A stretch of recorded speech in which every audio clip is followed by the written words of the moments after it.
Estérel TV est aujourd'hui en compagnie d'Emmanuel Murzero, dirigeant de 3 fast-foods sur le bassin de la communauté agglomération Var-Estérel Méditerranée, et plus précisément à Fréjus et à Saint-Raphaël, et président depuis l'automne dernier du Saint-Raphaël Var-Handball. Bonjour Emmanuel Murzero. Bonjour Yvan. Alors, ça va faire bientôt 1 an que nous vivons dans cette crise sanitaire. Quel regard avez-vous en tant, tout d'abord comme chef d'entreprise et comme dirigeant de club professionnel? C'est une situation atypique, inattendue, quasi improbable et que personne n'avait anticipé. Et donc évidemment pour un chef d'entreprise, quand l'objectif, le mode de fonctionnement d'un chef d'entreprise, c'est d'anticiper, de se projeter dans le futur, j'allais dire qu'avec cette crise-là, les cartes sont complètement rebattues. On est obligé de s'adapter. Et en fait de s'adapter, on va dire dans un premier temps, de tâtonner, déjà de comprendre ce qui se passe, de tâtonner, d'essayer de mettre en place des choses et donc de s'adapter à la situation. Et puis surtout, la partie la plus importante, c'est avec les équipes. Donc de les rassurer et de continuer à les faire travailler, de continuer à les emmener là où on veut les emmener, dans un contexte complètement nouveau, différent, et puis un contexte qui, au départ, faisait très peur. Le premier confinement, le monde s'est arrêté, donc mes restaurants aussi. McDonald's a mis en place des protocoles, les a testés, et a inventé des protocoles, les a testés et les a mis en place dans les restaurants, ce qui nous a permis de réouvrir fin avril un premier restaurant. Mais la partie la plus critique, puisqu'un protocole, voilà, c'est du papier, ce sont des règles, c'est toujours facile à mettre, à inventer ou à écrire. Mais la partie la plus difficile, c'est d'emmener ces équipes et de les faire accepter de reprendre le travail. J'allais dire comme avant, c'est pas comme avant, puisque Dans des conditions bien particulières. Déjà, voilà, des conditions opérationnelles bien particulières, et puis surtout dans un contexte où on avait ce virus dont on n'avait jamais entendu parler avant, dans ces conditions-là, et ce virus qui fait que on ne sait pas où il est, on sait qu'il est présent, on voit les nouvelles à la télé, on sait qu'il y a des morts, il y a des gens qui sont atteints, etc. Donc voilà, un contexte, je veux dire, très anxiogène, il faut le reconnaître, pour travailler. Et c'est ça pour moi qui a été... et donc mes équipes m'ont suivi, donc ça veut dire beaucoup d'informations, beaucoup d'explications. Il fallait les rassurer, leur expliquer pourquoi, grâce au protocole mis en place chez McDo, ils pouvaient travailler de façon... sereine. Safe, voilà, sereine, exactement. Et donc ils ont tous suivi, et ça, franchement, ça a été déjà une belle victoire. Une fois qu'on a réouvert, une fois que les gens ont appris à travailler avec ce nouveau protocole ou ces nouveaux process, je ne vais pas dire que la vie revient comme avant, mais on a eu l'été qui a été, voilà, un très bon été où la vie, on va dire, a été presque normale. Donc ce qui a permis de faire oublier un petit peu le premier confinement. Et puis le deuxième a quand même été beaucoup plus souple. Et donc là, on avait cette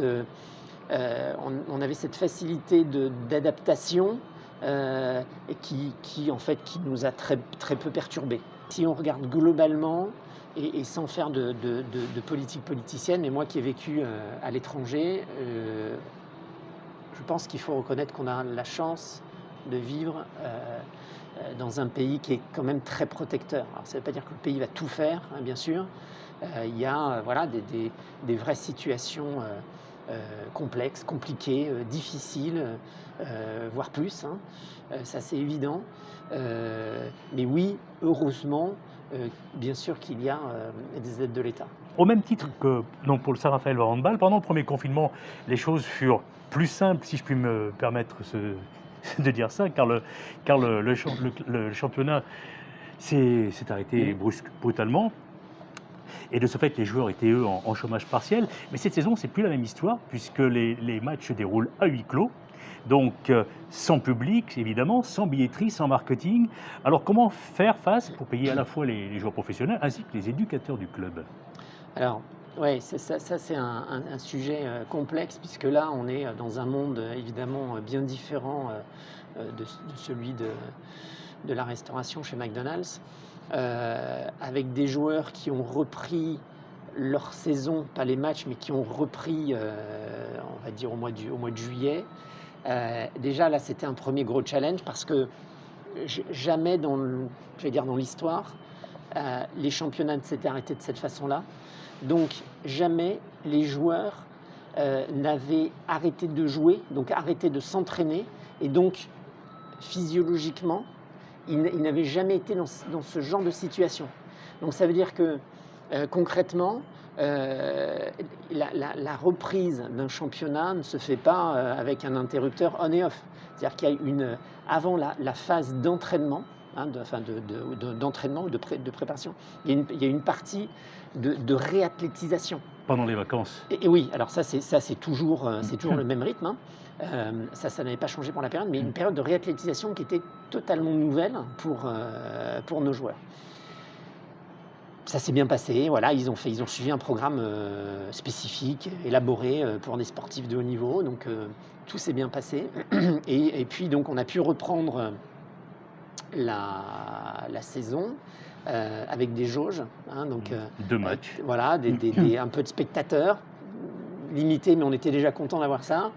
Et puis, autre coup près, huis clos, interdiction d'accueillir du public, interdiction d'accueillir le public, les abonnés, nos partenaires privés, enfin voilà, personne. Donc, situation nouvelle. Je me souviens d'avoir été justement le premier match à l'extérieur dans cette situation-là, je crois que c'était à Nîmes, où j'ai été voir, j'ai fait le déplacement avec les joueurs pour les sentir et de savoir qu'est-ce que c'était qu'un match.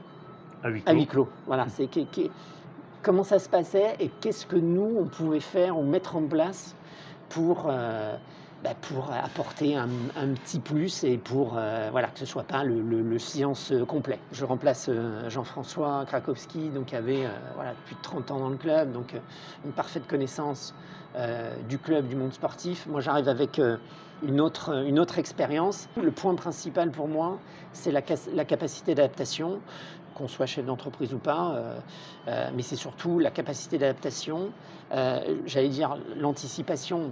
La probabilité de jouer à huis clos pendant la saison était importante et que donc c'était d'anticiper qu'est-ce qu'on pouvait faire ou qu'est-ce qu'on devrait faire pour justement garder le contact avec le public ou les publics. Au niveau du SRVHB, le point important, ça a été le maintien des aides. Alors une petite baisse, mais ça c'est normal vu la situation, mais globalement c'est le maintien des aides des pouvoirs publics, parce qu'encore une fois, l'argent qui est donné, c'est pas juste pour faire jouer 14 joueurs professionnels, c'est un club, c'est 350-400 licenciés. Et c'est aussi, au-delà de ça, c'est le rayonnement de la ville de Saint-Raphaël, de l'Agglo, de l'Est-Var, en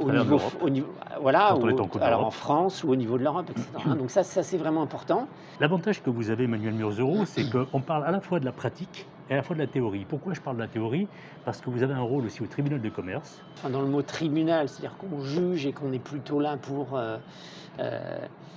comment dirais-je, pour ne pas aider les entreprises, alors que c'est tout le contraire. Il y a toute une palette de lois, de réglementations, et l'approche que l'on a donc avec Stéphanie Gagné et toute l'équipe au tribunal de Fréjus, c'est vraiment c'est d'aider au maximum les chefs d'entreprise à traverser des situations compliquées. D'ailleurs, est-ce qu'on gère de la même façon une entreprise ou comme un club de handball? Alors ça c'est une bonne question. Il y a deux choses. Déjà, c'est il y a des règles à respecter, voilà, des règles fiscales, comptables, des règlements du sport, etc. Voilà. Donc ça c'est comme une entreprise, il y a tout un tas de règles qui s'imposent au club. Et puis le point commun, c'est une aventure humaine.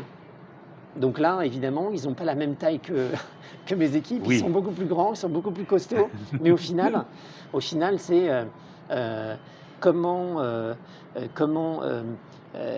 faire que cette équipe soit plus forte. Donc bien sûr c'est l'équipe première, mais pas que, hein. Il y a toute la filière, On a parlé des éducateurs, voilà, hein. les Pas éducateurs. évident, Donc hein, ça actuellement pour commence eux, au hein. baby hand, hein. Donc voilà, dans le baby hand, il y aura peut-être un jour Des futurs Dipanda ou voilà, Cochetot, exactement.